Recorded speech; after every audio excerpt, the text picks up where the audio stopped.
സാറേ നമസ്കാരം. എന്താണ് ആഗോള അയ്യപ്പ സംഘം ഇതുവരെയുള്ള പരിപാടിയിലൊരു വിലയിരുത്തൽ? ഇതുവരെയുള്ള കൊള്ളാം. ഇനി ഇതെല്ലാം പറച്ചിലേ ആയുള്ളൂ, പ്രവർത്തിച്ചിട്ട് ബാക്കി പറയാം. ഒരു വിശ്വാസം ഉണ്ടോ ഇത് പറഞ്ഞ കാര്യങ്ങളൊക്കെ പറഞ്ഞ കാര്യങ്ങളെല്ലാം നടക്കുന്നത് നല്ല കാര്യം. കാരണം ഇതൊക്കെ ഒരു കാര്യമുണ്ട്, ഇതെല്ലാം നടക്കുമ്പോൾ ഈ പദ്ധതി നടപ്പാക്കുമ്പോഴും അയ്യപ്പന്മാർക്ക് ഇപ്പോഴും വന്നാൽ അതിനുള്ള എന്തെല്ലാം സൗകര്യങ്ങളുണ്ടോ?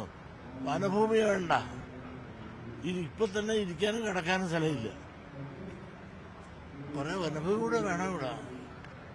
അത് ആദ്യം എടുക്കുക, പദ്ധതിയില്ല, അത് ഗംഭീരം നടന്നാൽ സുന്ദരം, കാത്തിരുന്ന് കാണാം. ആദ്യഘട്ടം മുതൽ പിന്തുണച്ച ഒരാളാണ്, പക്ഷെ ഇറങ്ങുമ്പോൾ ഒരു സംതൃപ്തി കുറവ് പോലെ തോന്നുന്നു. ഒരു സംതൃപ്തി കുറവൊന്നുമില്ല. എന്തിനാ സംതൃപ്തി കുറവ്? നടന്നാൽ കൊള്ളാമെന്ന് പറഞ്ഞതുകൊണ്ട് ഇതെല്ലാം നടന്നാല സംഗമം ലക്ഷ്യം നല്ലതാണ്. ലക്ഷ്യസ്ഥാനത്ത് എത്തണ്ടേ? എത്തിയ ശേഷമല്ലേ നമുക്ക് അതിന്റെ ഗുണങ്ങൾ അനുഭവിച്ചാലല്ലേ. പഞ്ചാര പറഞ്ഞുകൊണ്ടായില്ല, പഞ്ചാര വായിലിട്ട് തന്നാലേ അതിന് സ്വാതറിയാനൊക്കെയുള്ളൂ. ബൃഹത്തായ പദ്ധതി സർക്കാർ കൊണ്ടുവരുന്നു. നമ്മൾ സഹകരിക്കുക, സഹായിക്കുക, വിജയിപ്പിക്കുക. ഹിന്ദു സംഘടനകളുടെ സംഗമത്തെ എങ്ങനെ കാണുന്നു? 22-ാം തീയതി 12 അത് നടക്കട്ടെ. ഇന്ന് ക്ഷണിച്ചില്ല, അതപ്പം ആലോചിക്കാം.